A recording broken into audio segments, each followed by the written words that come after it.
ಪ್ರವಾದಿ ಬಗ್ಗೆ ಶಾಸಕ ಯತ್ನಾಳ್ ಆಕ್ಷೇಪಾರ್ಹ ಹೇಳಿಕೆಯನ್ನು ಖಂಡಿಸಿ ಇವತ್ತು ಪ್ರತಿಭಟನೆ ನಡೆಯಲಿದೆ. ವಿಜಯಪುರದಲ್ಲಿ ಮುಸ್ಲಿಂ ಆಕ್ಷನ್ ಕಮಿಟಿ ಬೃಹತ್ ಹೋರಾಟವನ್ನು ಹಮ್ಮಿಕೊಂಡಿದೆ.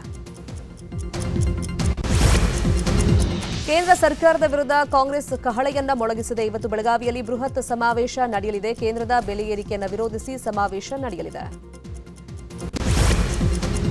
ಯಾದಗಿರಿ ಜಿಲ್ಲೆಯಲ್ಲಿ ನಿನ್ನೆ ಆಲಿಕಲ್ಲು ಮಳೆಯಾಗಿದೆ. ದನಗಳಿಗೆ ಸಂಗ್ರಹಿಸಿಟ್ಟಿದ್ದ ಮೇವು ನೀರು ಪಾಲಾಗಿದೆ. ಗಾಜರಕೋಟ್ ಗ್ರಾಮದಲ್ಲಿ ಆಟೋವೊಂದು ಕೊಚ್ಚಿಕೊಂಡು ಹೋಗಿದೆ. ನಿನ್ನೆ ತುಮಕೂರಲ್ಲಿ ಬಿರುಗಾಳಿ ಸಹಿತ ಮಳೆಯಾಗಿದೆ. ಹಿನ್ನೆಲೆಯಲ್ಲಿ ಡಿಸಿ ಕಚೇರಿ ಮುಂದೆ ಪ್ರತಿಭಟನೆ ಮಾಡ್ತಾ ಇದ್ದವರನ್ನ ಪೊಲೀಸರು ನಿರಾಶ್ರಿತರ ಕೇಂದ್ರಕ್ಕೆ ರವಾನಿಸಿದ್ದಾರೆ. ರಿಕ್ಕಿ ರೈ ಮೇಲೆ ಫೈರಿಂಗ್ ಕೇಸಲ್ಲಿ ನಿನ್ನೆ ಅನುರಾಧ ರೈ ವಿಚಾರಣೆಗೆ ಹಾಜರಾಗಿದ್ರು. ಬಳಿಕ ಮಾತನಾಡಿದ ಅವರು, ಈ ಪ್ರಕರಣಕ್ಕೂ ನನಗೂ ಯಾವುದೇ ಸಂಬಂಧ ಇಲ್ಲ ಅಂತ ಹೇಳಿದ್ದಾರೆ. ಹುಬ್ಬಳ್ಳಿಯ ಬಾಲಕಿಯ ಅತ್ಯಾಚಾರ ಪ್ರಕರಣ ಸಂಬಂಧ ಇವತ್ತು ಹುಬ್ಬಳ್ಳಿಗೆ ರಾಜ್ಯ ಮಾನವ ಹಕ್ಕುಗಳ ಆಯೋಗ ಭೇಟಿಯನ್ನ ಕೊಟ್ಟು ಪರಿಶೀಲನೆಯನ್ನ ಮಾಡುತ್ತೆ.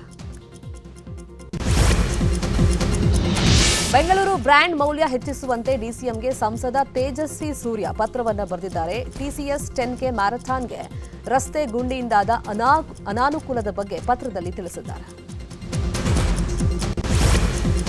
ಚಾಮರಾಜನಗರದ ಮಲೆ ಮಹದೇಶ್ವರ ವನ್ಯಧಾಮದ ಅಜ್ಜಿಪುರ ಸಫಾರಿ ವಲಯದಲ್ಲಿ ಭಾರೀ ಗಾತ್ರದ ಹುಲಿಯೊಂದು ಪ್ರವಾಸಿಗರಿಗೆ ದರ್ಶನ ಕೊಟ್ಟಿದೆ.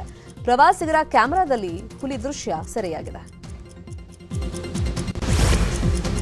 ರಾಜ್ಯದಲ್ಲಿ ಫಿನಾನ್ಸ್ ಸಿಬ್ಬಂದಿ ಕಿರುಕುಳ ಮುಂದುವರೆದಿದೆ. ಸಾಲದ ಶೂಲಕ್ಕೆ ಚಾಮರಾಜನಗರ ತಾಲೂಕಿನ ಬೂದಿತಿಟ್ಟು ಗ್ರಾಮದ ಕುಟುಂಬವೊಂದು ಬೀದಿಗೆ ಬಿದ್ದಿದೆ. ಜನರನ್ನ ಹೊತ್ತೊಯ್ತಾ ಇದ್ದ ವ್ಯಾನ್ ಬಾವಿಗೆ ಬಿದ್ದು 12 ಜನ ಸಾವನ್ನಪ್ಪಿದ್ದಾರೆ. ಮಧ್ಯಪ್ರದೇಶದ ಮಂದಸೌರ್ನಲ್ಲಿ ಘಟನೆ ನಡೆದಿರೋದು.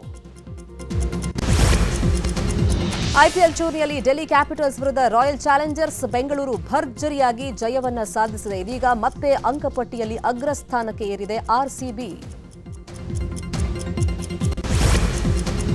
ವಸಿಷ್ಠ ಸಿಂಹ ಹರಿಪ್ರಿಯಾ ಪ್ರೀತಿ ಮದುವೆಯಾದ ಜೋಡಿ ಇದೀಗ ಮೊದಲ ಬಾರಿಗೆ ತಮ್ಮ ಮಗುವಿನ ಫೋಟೋವನ್ನ ಶೇರ್ ಮಾಡಿದ್ದಾರೆ. ಮೆಗಾಸ್ಟಾರ್ ಚಿರಂಜೀವಿ ಅನಿಲ್ ರವಿಪುಡಿ ಜೊತೆಗೆ ಸಿನಿಮಾ ಮಾಡೋದಕ್ಕೆ ಸಜ್ಜಾಗಿದ್ದಾರೆ. ಮುಂದಿನ ಸಿನಿಮಾಗೆ ನಯನತಾರಾ ನಾಯಕಿಯಾಗ್ತಾರೆ ಅಂತ ಹೇಳಲಾಗ್ತಾ ಇದೆ.